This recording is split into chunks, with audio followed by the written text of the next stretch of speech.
마가복음 15장 29절에서 32절 말씀입니다. 한 절씩 교독하겠습니다. 29절에서 32절까지 교독하겠습니다.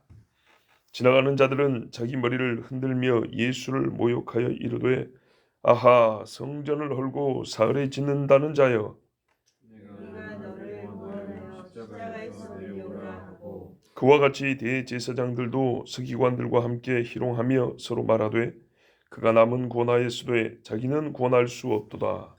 이스라엘의 왕 그리스도가 지금 십자가에서 내려와 우리가 보고 믿게 할지어다 하며 함께 십자가에 못 박힌 자들도 예수를 욕하더라. 아멘.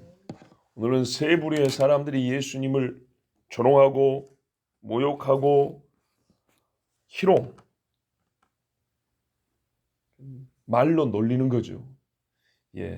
이 사건을 읽습니다. 지나가는 자들, 첫 번째 사람들입니다. 여러분, 골고다 언덕은 어쨌든 간에 꼭대기입니다. 언덕배기 작은 산의 꼭대기입니다. 여기에 일부러 올라오는 사람은 없을 겁니다. 지나가는 사람, 즉 행인이라 그랬으니까 근처에 도로가 있었다는 뜻입니다. 유월절 지키러 온 사람들이 주로 이 길을 걸었을 것인데 그중 거의 모든 사람들은 예수님의 죽음을 애도하거나 동정하거나 괴로워하지 않고 심히 모독하는 말을 표정과 몸짓과 말로 드러내고 나타냈습니다. 얼굴을 찡그렸습니다. 이렇게 웃으면서 그 다음에 손가락질을 했습니다. 어떤 사람 이러고 갑니다. 그리고 말을 했습니다. 사흘 만에 성전을 짓는다는 사람아, 네가 내려와서 네 자신을 구원해봐라. 자, 여러분, 이 사람들의 말에서 제가 한 가지 궁금한 점이 있습니다. 왜 십자가에 달려있는 사람아 내려와 봐라. 네 자신을 지금 죽어가고 있지 않습니까? 네 자신을 구원해봐라 할 때 말이 앞뒤가 자연스럽게 연결돼야 우리가 이렇게 보통 말은 앞뒤를 자연스럽게 연결하기 마련입니다. 우리가 너 뭐하니? 한밤중에 라면 먹어요. 왜? 배가 고프니까. 자연스럽잖아요. 깊이 고민하지 않아도 사람은 기본적으로 말이 논리가 되게 하게 돼 있어요.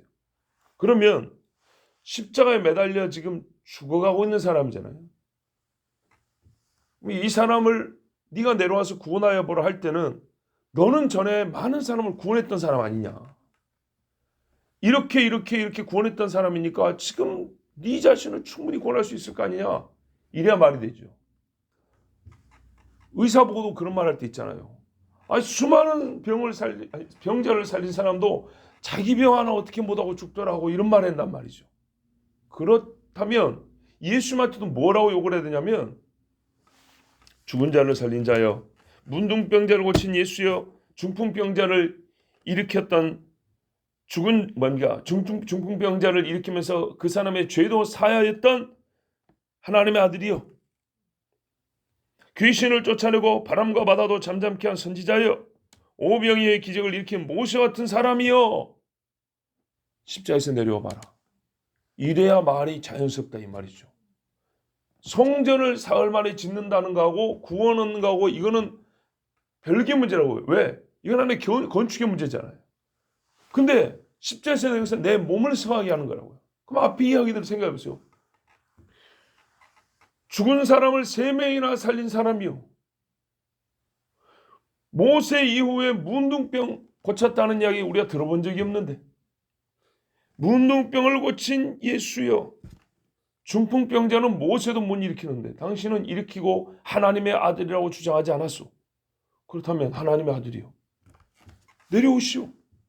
훨씬 말이 되죠. 그런데 성전을 사흘에 짓는다는 자요, 내려와서 이 자신을 구원해봐라. 둘 다 놀라운 일이긴 하지만 뭔가 연결성이 조금 부자연스럽습니다. 왜 이렇게 말했을까요? 예수님의 그 전에 행적, 즉 기적을 말하지 않냐고 성전을 허물고 짓는다는 말로 예수를 모독한 이유가 뭘까요? 좀 특이하죠. 30절과 관련해 제가 아까 앞에 말한 여러 가지 이야기들이 훨씬 더 자연스럽게 연결되는 논리적 인과성을 보여주지 않냐 그 말이죠. 30절 네가 너를 구원하여 십자가에서 내려오라. 왜? 죽은 자를 살려서 사람이 내려와야 훨씬 더 자연스럽죠. 그런데 사람들은 지나가는 사람들이 한두 명이 아니잖아요. 마치 짜고 말을 하는 것처럼 예수께서 성전을 허물어 사흘 만에 짓는다는 것을 이 한 가지만을 가지고 예수님을 지금 조롱하고 있습니다. 14장 58절에 보면 이게 마가복음 14장 58절이 우리가 그의 말을 들으니 손으로 지은 이 성전을 내가 헐고, 물론 거짓말이죠. 너희들이 헐라 그랬죠. 그런데 하여튼 말은 내가 헐고 손으로 짓지 아니한 다른 성전을 사흘 동안에 지으리라 하더라 하되, 네가 하는 것이냐 내가 하는 것이냐의 차이는 있지만 어쨌든 성전을 예수님이 사흘 만에 짓는다는 것, 이건 분명히 예수님이 하신 말씀이에요. 근데 이 말만 가지고 주님을 조롱하는 것은 하여튼 특이합니다. 지나가는 사람들마다 이 이야기를 한단 말이죠. 자, 왜 이 이야기를 하게 되냐면 바로 예수님의 이 발언이 유대인 입장에서는 정말 크게 각인되는 사건이었기 때문입니다.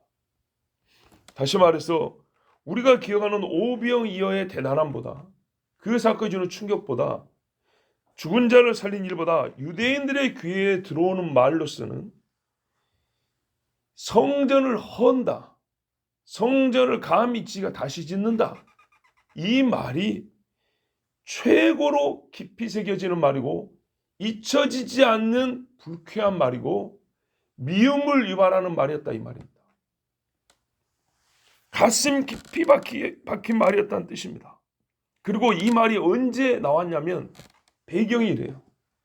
이제 요한복음에 보면 예수님의 사역 초기에 이 일이 있었던 걸로 되어 있습니다. 그리고 다른 복음서는 후기란 말이죠.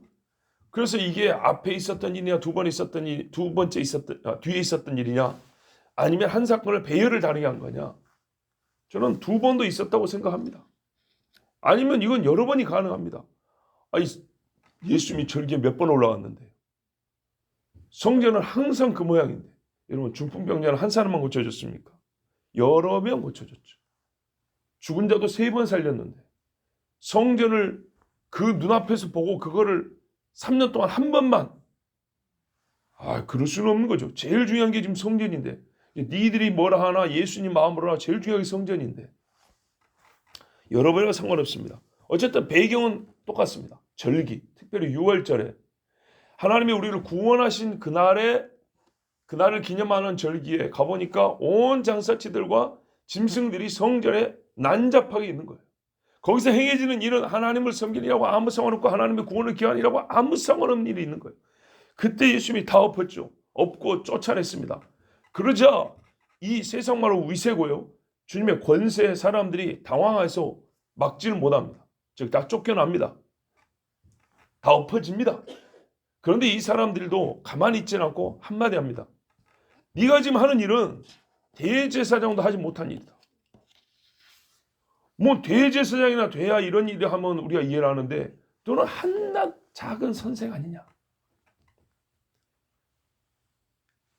공식적 랍비도 아니고 몇 사람이 추천하는 랍비 정도 안 되냐.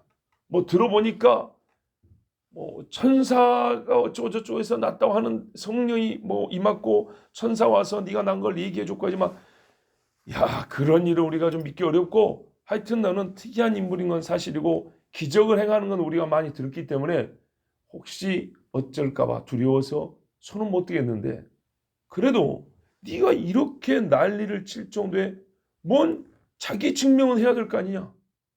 이래서 백성들이 요구를 합니다. 네가 이 일을 행할 수 있는 권세 있다는 표적이 뭐냐? 이렇게 물어봅니다. 이때 예수님이 하신 대답이 이겁니다. 너희가 이 성전을 헐어라. 내가 사흘 만에 지어줄게. 그것도 손으로 짓지 아니한 성전을 사흘 만에 지어줄게. 이것이 내가 성전에서 장사하는 너희를 몰아낼 수 있는 권세 가진 표요. 성전을 더럽힌 너희들을 정죄하고 이 더러운 것들을 싹 뒤집어 엎을 수 있는 권세에 있다는 증거가 될 것이다. 이렇게 말을 했어요. 그러니까 이게 각인이 된 거예요. 그러니까 안 그래도 굉장히 반감 가운데 서로 주고받았던 말이었기 때문에 예수님이 하신 이 말씀이 모든 유대 사람한테 퍼지고 그게 마음속에서 지워지지 않는 말로 딱 정리가 되어 있었던 거예요. 그러니까 지나가는 사람들이 언제 예수님 봤다고 이구동성원한다는 소리가 죽은 자를 살린 자요, 병든 자를 고친 자요, 이 말에 훨씬 더 자연스러운데도 불구하고 좀 부자연스러운 이야기를 하는 거예요. 왜 그래요?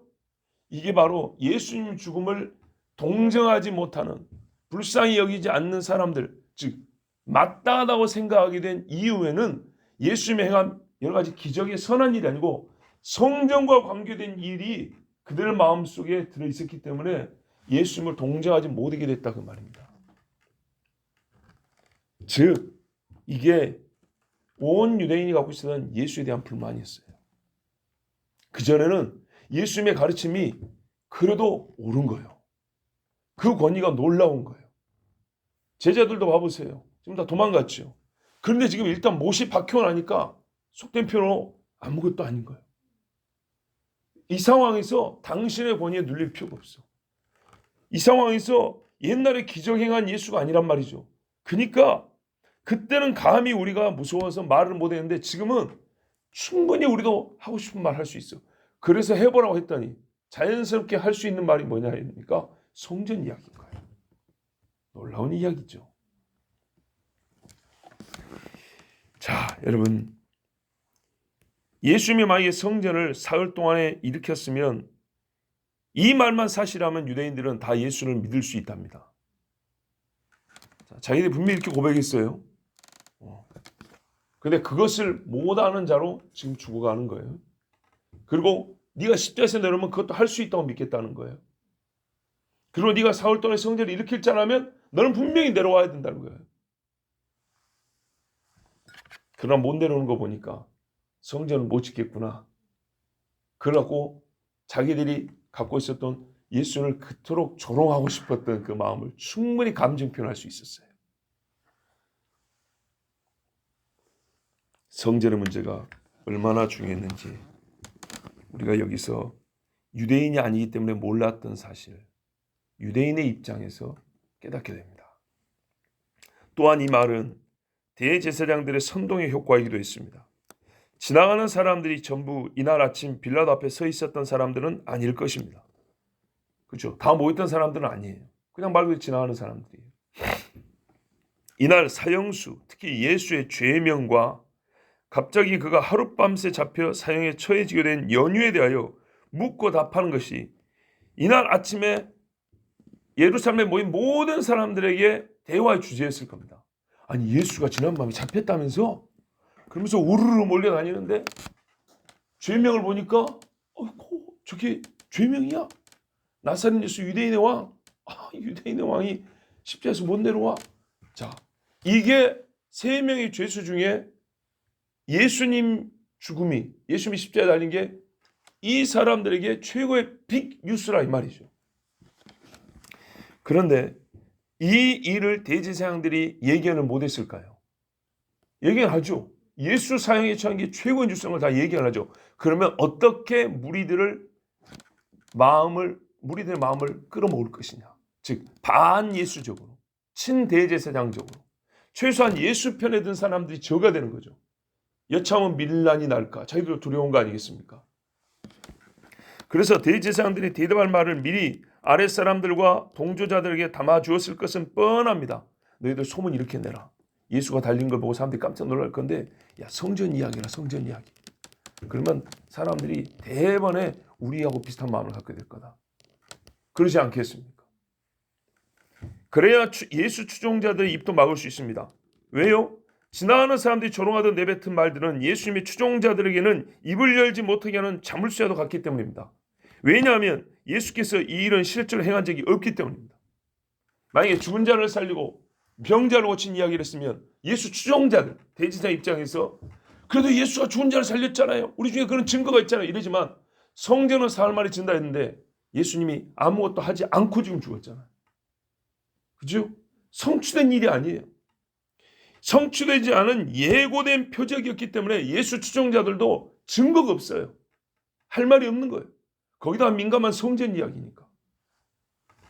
우리가 여기서 한 가지 더 알 수 있는 중요한 사실은 아까 말씀드린 건데도 다시 한 말씀드리면 제일 중요한 사실은 누가 아무리 뭐라 해도 부인할 수 없는 사실, 표적보다 죽은 자 살리고 병자를 고친 오병이의 표적보다 성전에 관한 판단이 더욱 중요하다는 것과 성전에 관한 사람들이 누군가에 대한 정의 내림이 훨씬 더 유대인에게는 중요한 문제라는 사실입니다.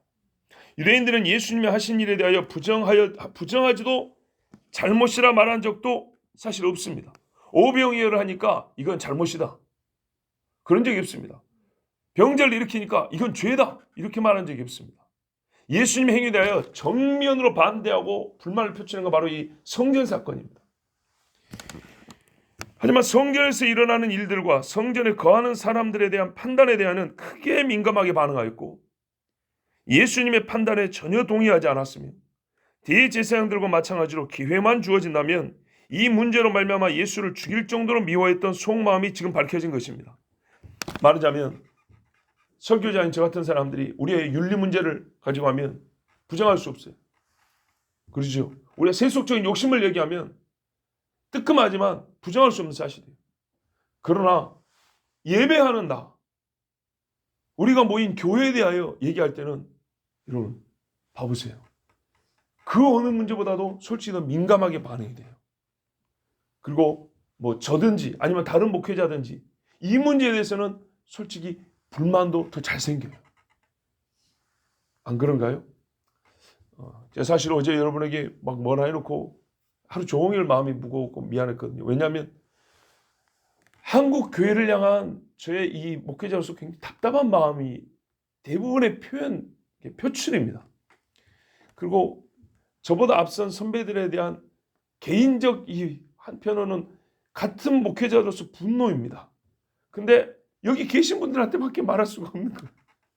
그러다 보니까 듣는 여러분은 내 이야기인가 나를 보고 이게 상당히 그래서 참 들을 사람은 따로 있지만 전 이스라엘에 외친 것처럼 선지자들이 눈앞에 있는 사람들이 먼저 귀로 듣는 것과 같이 전 한국을 향해서 말한 거고 전 교회를 향해서 그런 표현이지만 어쨌든 앞에 있는 사람이 먼저 듣게 된단 말이죠.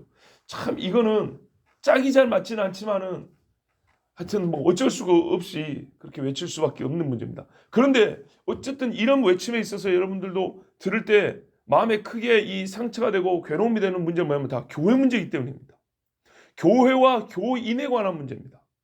성전과 성전의 사람들에 관한 이야기는 유대인들 입장에서는 그 어떤 문제보다 민감하고 그들이 좋으면 크게 좋고 나쁘면 심히 나쁜 복불복인 그런 사안이 바로 성전과 성전의 사람 이야기했던 겁니다. 자, 그때 예수님에게 대해서 어떤 마음을 갖고 있었는지 지금 밝혀진 겁니다. 30절에 내가 너를 구원하여 십자가에서 내려오라 했습니다. 손으로 짓지 아니한 성전을 짓는다는 사람은 어떤 기적을 행하는 자보다 더욱 자기 자신을 구원할 수 있어야 한다는 것이 유대인들의 사고요 논리입니다. 여러분 생각에도 어떠세요? 그렇게 보이십니까?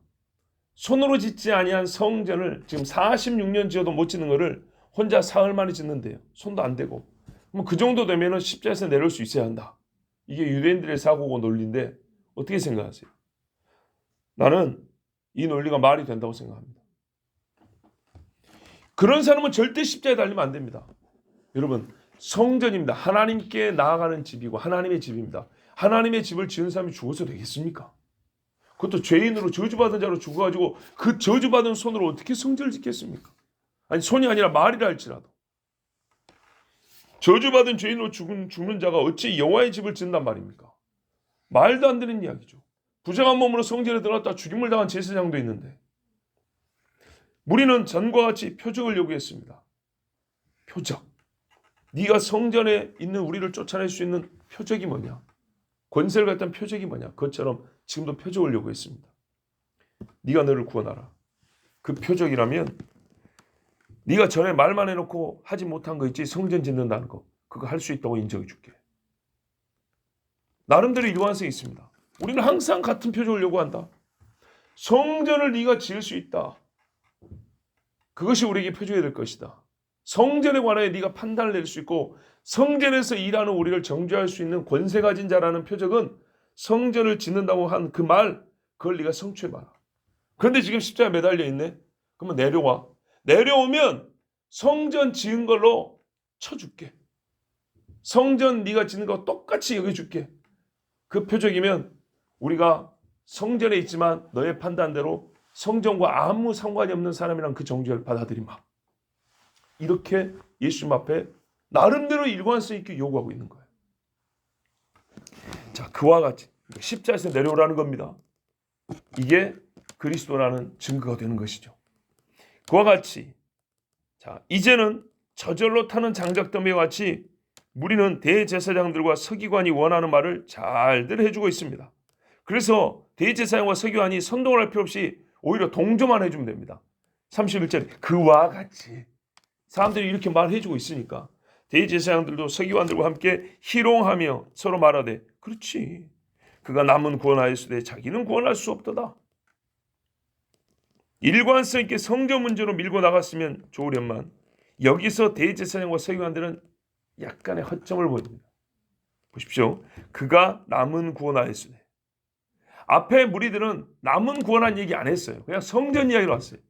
그런데 그와 같이인데 대제사장과 서기관들은 그와 같이 그렇지, 성전을 짓는다고 한 놈이 말이야, 이랬어야 쿵짝이 맞는데 중간에 남은 구원한 사람이 자기는 구원하지 못하냐고 남에게 기적 행한 일을 여기에 언급을 합니다. 자기들도 모르게 자연스럽게 나와버린 말이에요.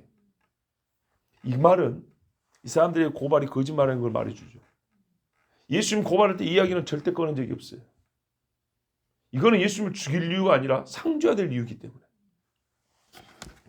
예수께서 타인을 구원하심에 합당한 일을 한 것이 시인되었습니다. 빌라도에게 고발한 내용이 거짓임을 자기들도 모르게 말해버렸습니다. 갈릴리에서부터 유다에 이르기까지 소동을 일으킨 것이 아니라 사람들을 고치며 살리고 먹이는 일을 하셨던 것을 마치 동정심이 발생한 듯한 말투로 시인해버렸습니다. 그렇지, 저 인간이 남은 구원했지, 이렇게 얘기를 해버린 거예요. 이래서 사람은 다 자기 허물을 고백할 수밖에 없게 돼 있어요. 모든 사람이 똑같습니다. 한편 세 번째 부류의 사람도 예수님을 욕했습니다. 32절이죠. 이스라엘의 왕 그리스도가 지금 십자가에서 내려와 우리가 보고 믿게 할지어다 하며 함께 십자가에 못 박힌 자들도 예수를 욕하더라. 유대인의 왕이며 또한 예수는 이스라엘의 왕 그리스도임을 성경은 죄인들의 입을 통하여 가르쳐 주십니다. 여기는 이스라엘의 왕이라고 그랬죠. 요 당대 사람들이 이 세 정체성, 유대인의 왕, 이스라엘의 왕, 그리스도, 이게 한 인격 안에 주어진 세 칭호, 세 정체성이라는 것을 다 인정하고 있었습니다. 오늘날 더 이상 신학적 예수님이 누구냐에 대해서, 예수님의 칭호를 어떻게 붙여야 되해서 신학적 논쟁을 할 필요는 없습니다. 더 이상 신학 이론을 만들 필요가 없습니다. 유대인의 왕과 이스라엘의 왕과 그리스도는 한 분입니다. 십자에서 죽어가는 사람들에게 이 사람들이 한 말은 충분히 이해할 수 있습니다. 사실 십자에서 내려라는 말 같이 달린 사람들에게는 나는 이게 예수 믿을 증거가 된다고 봐요. 그렇죠? 여기서 이 사람들에게 먹을 것을 준 데는 무슨 소용이 있으며 입을 옷을 준 데는 뭔 유익이 있겠습니까? 십자에서 내려와야 실제적인 유익이 있고 실제적인 효과가 있는 것이지. 이 사람들의 말은 내가 이해가 돼요. 십자에서 내려와라. 그러면 구원자로 인정하마. 이것이야말로 진짜 필요한 표적이 아니겠습니까? 자, 하늘에서 비가 내리고 불이 떨어진들 무슨 소용이 있단 말입니까? 십자에서 내려온 것이 최고입니다. 그런데 여기도 역시 놀라운 사실이 하나 있는데 죄인들 자기들이 내려오고 싶겠죠. 그죠? 그러면은 우리 같으면 이렇게 말합니다. 나를 십자에서 내려주고 봐라. 그러면 당신이 구원자로 믿어줄게요. 왜냐하면 만민을 위한 구원자로 지금 주장했으니까 나부터 좀 구원해봐라. 그러면 믿어줄게 이래야 되잖아요. 근데 이 사람들이 그렇게 말한 게 아니라 네가 십자가에서 내려와라. 그러면 우리를 구원할 자로 믿어주마. 이렇게 말했어요. 사람이 굉장히 감정적으로 말하면서도 이 안에 진리가 다 들어있어요. 그러니까는 진짜 표적이 되려면 어떤 일이 일어나든지 알고 있어요. 원하는 유익 내지는 이익은 뭐냐면 내가 사는 거예요. 나를 살려주는 거예요. 근데 나를 살려줄 수 있는 너라면 너에게서 나타날 표적은 뭐냐면 네가 사는 거예요. 이거는 다 인지하고 있어요. 그래서 이 사람들이 십자에서 당신이 내려와 봐라. 그러면 나사렛 예수 당신이 우리를 구원할 자라고 믿겠다. 이렇게 말을 했습니다. 참, 자기들도 내려오고 싶을 텐데 이렇게 말하고 보면 희한합니다. 오늘 예수님을 둘러싼 모든 사람이 요구하는 한 가지 여러분 들리시죠? 어느 때보다 간절히 나사렛 예수가 그리스도요 자기들의 구원자라는 사실을 보여달라는 것입니다. 사실 놀리는 말이지만 이렇게 이구동성으로 요청을 받은 날이 없었어요. 그냥 병만 고치면 감사합니다 이러고 돌아갔어요. 귀신 쫓아지면 할렐루야하고 찬송 몇 곡 부르다가 집에 갑니다 그렇게 갔어요.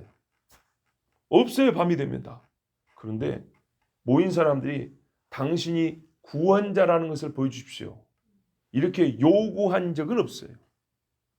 떡 먹고 배불러서 오늘도 떡 줄까 해서 왔고 병이나 고쳐줄까 하고 왔고 정신이 나와서 막 사람이 포악한 성질을 부렸으니까 귀신 쫓아내달라고 이러고 왔지 구원이라는 주제를 가지고 주님 앞에 나온 사람 이렇게 많은 사람이 구원이라는 주제를 갖고 얘기한 적은 없었어요. 이게 역설입니다. 비록 조롱과 비난과 모독의 말이지만 역설적이게도 모든 죄인이 예수님께 확인해야 할 가장 중대한 일을 지금 말하고 있습니다. 그리고 우리가 확인해야 될 예수가 누군가를 따질 때 확인해야 할 질문을 지금 말하고 있습니다. 예수는 구원자이냐? 나사렛 예수는 진짜 우리의 구주인가? 하나님의 아들이 맞는가? 그를 요구하고 있습니다. 놀랍게도 어디서요? 십자가에서. 이 사람들은 십자가야말로 이걸 부정하는 표정이라고 믿고 하는 말입니다. 그러니까 무슨 말이냐면 예수님에 대하여 물어야 할 질문이 사실 속에 다 있었어요. 이걸 쏟아내려 보라니까 여러 잡다한 소리였지만 실제로는 딱 한 가지였대요. 다 속에 깊이 드는 거는 진짜 예수가 구원자냐 이 문제였대요. 근데 그것을 다른 때 같으면 그냥 인정이 되고 자기들이 안 믿는 게 드러날 것 같아요. 왜? 사람을 살린 데 이 질문을 하면 안 믿는 내가 죄인인 게 드러나고 병을 고친 데서 이 질문을 하면 예수님이 구원자라는 게 증거가 나타나서 내가 불리할 것 같아요. 그래서 자기들이 유리한 입장으로 생각하는 데서 진짜 몰아야 될 질문은 속에 있었는데 그걸 자기들이 유리하다고 생각하는 시점에서 얘기한 거예요. 전부 다. 십자가에 딱 달리니까 이제는 구원자로 주장 못하겠지. 구원자로 믿지 않는 내가 정당한 것이지. 내려와봐. 구원자라면서. 그래 나도 이렇게 궁금해. 근데 우리는 당신을 구원자로 믿지 않아. 믿지 않은 이유가 맞지. 우리가 맞지. 왜? 네 십자가에 매달렸잖아. 저주받은 자잖아. 못 내려오지. 못 내려오지. 봐봐. 안 믿은 우리가 맞은 거야. 내려와봐 믿어줄게. 네 말이 맞다면 내려와봐. 이렇게 예수님이 약할 때 약한 모습을 보이고 있을 때 이 사람들은 속에 있었던 진짜 중요한 질문을 자기가 유리한 시점에서 쏟아놨어요. 그런데 사실 여러분 이건 사람의 지혜가 아니고 하나님의 지혜죠. 이놈들은 자기들이 뭡니까? 자기들의 수가 지금 통하는 시점이라고 생각할 겁니다. 근데 하나님은 이들의 말을 통해서 오히려 예수님의 말씀이 맞다는 것을 드러내는 시간이라는 걸 아셔야 합니다. 나는 이제 남은 시간은 그것을 증명할 겁니다. 십자가를 둘러싼 사람들의 요구는 그 자체로는 필요한 것입니다. 왜요? 구주냐? 이걸 물어보는 이 요구는 필요하죠. 우리가 예수님에 대하여 구주냐고 묻는 질문이 제일 필요한 질문 아니겠습니까? 요한도 물었잖아요. 세례요한도. 당신이 누구십니까? 우리가 기다리는 메시아가 맞습니까? 다른 일을 기다리오리까? 필요한 질문입니다. 그러나 의도가 중요하지요. 자, 필요한 이 질문에 아무도 정답을 얻지는 못하였습니다. 그죠? 예수님이 지금 그들이 원하는 답을 주지 않았습니다. 왜냐하면 그러니까 그 답을 얻지는 못했습니다. 왜냐하면 예수님이 그리스도가 아니어서 답을 얻지 못했냐? 그건 아닙니다. 나사렛 예수가 대답을 안 해주셔서 답을 못 얻었냐? 그렇게 보이겠지만 사실은 그것도 아닙니다. 예수님이 이날 답을 해주셨습니다. 이 사람들은 답을 못 해줄 줄 알고 지금 했거든요. 근데 여러분, 여기가 하나님의 죄라 그랬죠? 예수님 답을 해주셨습니다. 예수님이 하나님의 아들이요 자신이 메시아 그리스도인 것을 이날 보여주셨습니다. 예수께서 십자가에 달린 일이 대답인데, 십자가에 달린 이 사실이 사실은 대답인데, 앞에 있는 사람들이 눈이 어두워서 모른다고, 모른 것이었다고 이렇게 말하고 싶겠지만, 그러면 사실 너희는 이 신비를 몰라서 그래 이럴 수 있지만, 여러분, 이건 너무나 우리가 편의주의적인 거고, 이게 우리에게 가진 통찰 같지만 이건 우리가 사실은 통찰 없이 그냥 맹목적으로 주님을 우러러보는 우리의 신앙심에서 나온 대답입니다. 십자가 사실은 대답이야. 어째서가 대답이 되어야 되는 겁니다. 자, 오늘 그거를 여러분에게 밝히고, 이것이 우리에게 주신 하나님의 놀라운 지혜의 가르침이라 저는 그렇게 믿습니다. 예수님께서 어떻게 대답을 해주셨는가 하면, 첫 번째, 말씀하심으로 대답하셨습니다. 한편의 강도가 회심하고 돌아온 것을 보십시오. 지금 둘 다 처음에는 저주하고 욕했죠. 근데 이 한편의 사람이 돌아왔습니다. 돌아왔다는 말은 예수를 구주로 인정했단 말이잖아요. 대답을 얻었다는 뜻입니다. 결과가 말해줍니다. 그는 분명히 뭘 원했냐면 이스라엘의 왕 그리스도를 원했습니다. 근데 그가 얻었습니다. 결과는 원인을 말해주는 바, 그는 분명히 예수님에게서 원하는 답을 얻었던 겁니다. 물론 십자에서 내려오는 방식은 아니었습니다. 말씀하는 방식이었습니다. 사람들은 십자에서 내려오는 것이 증명의 표라고 했지만, 한 강도는 그가 요구한 증명의 방식이 틀렸음을 깨달았습니다. 증명은 필요했어요. 근데 방식은 자기들이 정한 방식이 뭐냐면 십자에서 내려오는 게 증명의 방식이었어요. 근데 깨달았어요. 우리가 요구한 이 방식이 틀렸다고. 이 사람 여기 매달려 있어야 그게 표라고. 그걸 실제로 한 사람은 깨달았어요. 그래서 예수님은 내려오지 아니하시고 말씀으로 원하는 대답을 주셨어요. 네가 내가 이스라엘 왕 그리스도인지를 물었지. 그게 답을 주셨어요. 그렇다고. 십자에서 내려온다고 그리스도임이 증명되는 것이 아님을 가르쳐 주심으로 예수님은 대답하셨습니다. 너희 요구가 옳지 않다. 하나님은 바로 이 방식으로 그리스도 메시아됨을 나타내기로 하셨으므로, 즉 십자에 달려있는 방식으로 온 천하에 예수께서 메시아임을 나타내기로 하나님이 이 방식을 정했기 때문에 사람들이 내려오는 방식을 통해서 메시아인 걸 알려달라는 것은 그들의 요구고 사단적인 요구인 것이지, 내려온다고 해서 메시아인 것이 드러나지는 않습니다. 자기들의 요구 방식 자체가 틀렸다는 것을 이 한편의 강도는 깨달은 겁니다. 그래서 하나님이 정하신 방식 안에서 예수께서 메시아임을 깨닫게 된 겁니다. 예수님이 하실 일은 사람들이 십자를 보며 하나님의 메시아를 알아보게 하는 것이지, 내려와서 그들의 눈높이와 그들의 마음 문 크기에 맞춰주는 것이 아니었습니다. 우리가 하나님의 눈높이로 와야 되는 거고, 우리가 하나님의 문으로 들어와야 되는 겁니다. 그리고 주님의 두 번째 대답이 또 주어졌습니다. 예수님께서 성전을 청소하실 때 무리의 요구에 대하여 성전을 사흘 만에 짓는다고 말씀만 하시고 자리를 떠났습니다. 아까 그랬죠. 이건 예고된 표적이지 성취한 적이 없다고. 제자들도 심히 궁금했을 겁니다. 그리고 제자들은 그 대답을 얻었는데, 대답을 얻었을 때 이렇게 고백했습니다. 요한복음이 뭐라고 기록하냐? 2장 21절 22절에 그러나 예수는 성전된 자기 육체를 가리켜 말씀하신 것이라. 죽은 자 가운데서 살아나신 후에야 제자들이 이 말씀하신 것을 기억하고 성경과 예수께서 하신 말씀을 믿었더라. 자, 이 말씀을 보세요. 예수님은요, 전호하는 무리의 요구를 들어주셨습니다. 손으로 짓지 않은 성전을 사흘 만에 짓는다 그랬지? 해봐. 여러분, 지금 예수님 대답해 주고 계신 중입니다. 사흘만 기다려라. 근데 그 성전을 어떻게 짓죠? 예수님이 죽어야 짓는 겁니다. 전제 조건이 예수님이 죽는 겁니다.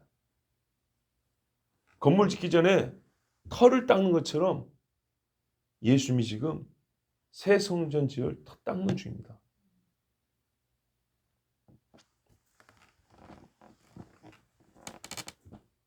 어떤 사람은 혹 우리 중에는 사흘 후에 대답이 주어진다고, 사흘 후에 대답이 주어지는 것이 지금 주어지는 것이 아니냐 이럴 수 있지만, 지금 이 죽는 일이 사흘 후에 지을 성전의 털을 닦는 일이기 때문에 지금 대답하고 있는 중입니다. 너희가 이 성전을 헐라. 기억하시죠? 예수님이 말하면 사흘 만에 내가 손을 짓지 않냐 성전을 짓는 대전제, 앞서 있어야 될 조건이 하나 있는데 너희가 이 성전을 헐라 그랬어요. 그렇죠, 집사님. 딱 오지요. 예수 말씀하신 대로 했잖아. 너희가 이 성전을 헐라. 지금은 너희가 성전을 허는 시간이다. 너희 요구를 들어주기 위하여 내가 너희 손에 허물어지고 있다. 성전 지어달라며. 너희 요구가 그것이지. 그게 표적이라 했지. 그러면 성전을 지을 전제 조건이 뭐라고요? 너희에 의해서 성전이 허물어져야 된다고. 너희에 의해서 내가 죽어야 한다고. 자기들이 말한 이 앞부분을 다 잊고 뒷부분만 요구하고 있는 거. 아니, 예수님의 말씀한 앞부분은 생각지 않고 뒷부분만 얘기하고 있는 거. 예수를 조롱하는 무리들은 예수님의 말씀 앞부분, 즉 성전을 새로 지을 전제 조건을 무시하였습니다. 그러나 예수님은 친히 이들이 요구하기도 전에 그들을 구원하기 위하여, 그들의 구원자가 되기 위하여 이 죄인들의 손에 자기 육체를 내어주사 허물게 하셨습니다. 구원하려면 허물어져야 되는데 누구요? 이 조롱하는 무리들을 구원하려고 그들의 손에 지금 허물어지고 있습니다. 그래서 주님은 응답의 과정 중에 있으셨기에 대답을 해주신 겁니다. 대답이 단답형이 아니고 찰나로 주는 것이 아니라 사흘이라는 시간 동안 주어지는 대답입니다. 그렇잖아요. 사흘 동안에 짓는다 했죠. 사흘 동안에 첫 번째 날이 뭐가 있어야 되냐면 허물어지는 일이 먼저 있어야 되는 거예요. 지금 예수님이 대답해 주고 있다. 십자에서 내려오는 것은 오히려 성전을 새로 짓는 것이 아니고 이 대답을 해주지 않는 것입니다. 대답을 해주기 위해서 예수님이 십자에서 내려올 수가 없습니다. 허물어져야 하니까. 이 사람들은 그것을 모릅니다. 진정 성전을 새로 짓는 표적을 주기 위하여, 이 표적이 어떻게 쓰인다고요? 성전에 대하여 말할 수 있는 권세 있는 자, 성전에서 하고 있는 우리의 행위가 참 예배가 아니라고 지적하며 정죄할 수 있는 권한을 가진 자라는 것을 증명해주는 표는 네가 성전을 짓는 자가 되어야 된다 했어요. 그런데 지을 때 예수님이 옳다 그랬어요. 맞다. 성전에 대하여 말할 수 있는 사람은 성전을 짓는 자가 말해야 된다. 너희들이 말이 맞다. 그래서 내가 하는 말인데 내가 다시 지어줄 테니까 너희가 나를 허물어라. 그러면 내가 살아남으로 성전에 대하여 말할 수 있는 자임을, 이 집의 주인임을 보여주리라. 그 표적을 주시기 위하여 예수님 죽음을 맛보셨습니다. 성전을 새로 짓는 표적은 십자에서 죽지 않고 내려오는 것이 아니라 죽은 후 사흘 만에 다시 살아나는 것이었기 때문입니다. 십자에서 내려오면 너희가 정녕 믿겠느냐? 사실 믿지도 않을 겁니다. 부활을 해도 믿지 않는 자들이 아닙니까? 죽은 자가 살아나고 그 증거가 차고 넘쳐도 사도들이 부활을 보았다고 외쳐도 은폐하기만 급급했던 자들이 만일 이날 예수님이 진짜 내려온다고 한들 믿었겠습니까? 그리고 그들은 예수님이 이날 내려와 버렸으면 영영 구원받을 길을 얻지 못했을 겁니다.